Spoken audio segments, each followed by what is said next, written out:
ear care specialist. I'm also the founder and director of a company called Clearwax, and Clearwax are the manufacturers and developers of the wireless eye clearscope, which is the device that we're using to visualize the ear whilst performing the procedure. We also train ear professionals around the world in endoscopic ear care, and if you are based in the UK and you're suffering from a blocked ear, please do visit our website, which is www.clearwax.co.uk, and you can find your nearest specialist.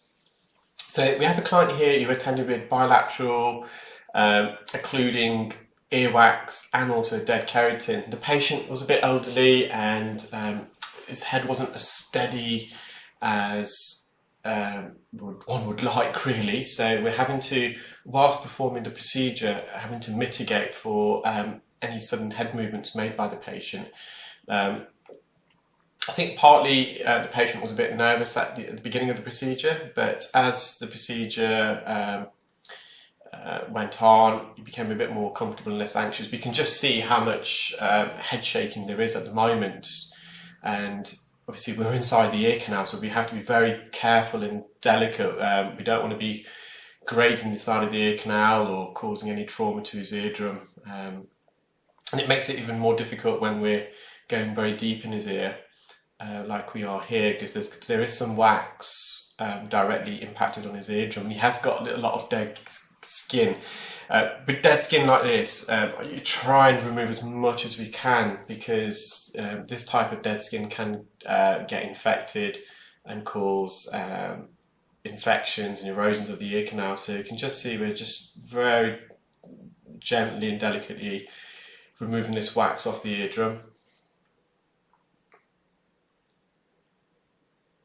And you see all the white debris on the perimeter of the ear canal. That's dead skin, dead keratin. My first objective is to alleviate the patient of his symptoms. So the reason why he attended, because he couldn't hear. So everything around the edge at the moment, although I do want to try and remove as much as I can, my primary aim is to remove the occlusion so the patient can hear, because that's why the patient attended. And because we can see the eardrum already, the patient's symptoms have been alleviated. So at least if nothing else, when the patient leaves the clinic today, he is able to hear, because that's why he attended. So now that I've removed the main blockage and I'm able to visualize the eardrum and the patient's symptoms have alleviated, I'm going to now try and go back in slowly and remove some of this debris around the ear canal and also a bit on the eardrum. The patient has, I think we'll see, I think he's become a bit more steady now as well. He's got used to the procedure. Remember, when someone's going in your ear, it's never going to be nice. It's not uncomfortable, although it can be in sometimes, depending upon the complexity of the procedure. But it's not a nice feeling, someone going into your ear. Your ear is a very sensitive organ, and it's also very noisy when we go in there with microsuction. So, and I think you can see now the patient's become a lot more at ease, is a lot more stable, which now allows me to do a bit more of the delicate precision work around his eardrum and the ear canal. So we're just at the roof of his eardrum there, just some dead keratin that we're trying to peel off, and now we're at the back part, the posterior portion of his eardrum and ear canal. And we're using a fine end gauge now. We don't need to, I think I did go back in a bit later on with a full ulnar suction probe. I think here we are actually, so I'm just trying to get some wax a bit more medially and dead skin. But whenever I'm trying to work around the eardrum, typically we use a fine end gauge. A fine end gauge is an extension. We attach it to the end of the ulnar suction probe, and it's quite literally half the diameter, so it's less suction power, but it is more concentrated. So although it is less powerful and less noisy, if you do attach it onto a solid piece of dead skin, for example, because of the small surface area, you do get more pressure. So in some instances, it can be more effective. I find a fine end very good at peeling dead keratin. The major benefit of a fine end is that it's less atraumatic. So if you do come in contact with the eardrum or ear canal, you're less likely to cause trauma, cuts, bleeding. You're less likely to perforate the eardrum. So I do prefer using it when we're close to the eardrum.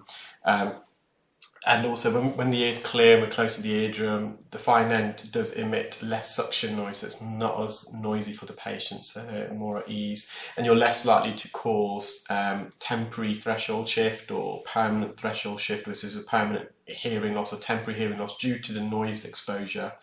And also, you're less likely to cause tinnitus for the patient. So we finished the left ear, very pleased with that. Got as much dead skin out as I could comfortably and safely as possible. On the right side, the wax is a bit more lateral, so near the entrance. There is an opening here, so I decided to use an ear hook, and I managed to slide into the gap and bringing this wax forward. So you can see the wax is very dry. There's a lot of dead keratin there. You tend to find as the patient ages, the ear canals get drier, the earwax also gets drier. So and I'm just having a think as to why that was. So one of the things that makes earwax a bit wetter and softer is a substance called sebum. Sebum is secreted by the sebaceous glands, and the sebaceous glands are glands that are found with hair follicles. So the entrance of one's ear canal, you've got these cilia, these hairs, and they obviously have hair follicles rooted deeper into the cartilage portion of the ear canal. And you've got these sebaceous glands which secrete sebum. Sebum is a kind of a waxy, oily lipid secretion. It contains alcohols, cholesterols, long chains, should I say, of saturated and unsaturated fatty acids, squalene. And that provides a bit of moisture, kind of a moisturizing lubrication effect of the ear canal and skin. And I'm just thinking, so as we get older, obviously, men in particular, we kind of lose some of our hair. I'm going through that at the moment, so we do become bald. And I suspect as part of the process, these sebaceous glands are also die, they lose their ability to secrete sebum, that substance. And that's why older people so it's not only the hairs in the ears, but also hairs at the back of their scalp. You just lose some of that sebaceous glands and everything gets dry. That's just one of the theories. I might be wrong. I might well be wrong, because thinking out loud now, we tend to find as patients get older, their ears get hairier. And they got more nasal hair. So actually now that I'm thinking out loud, that contradicts. So possibly just ignore everything I've just said, but who knows?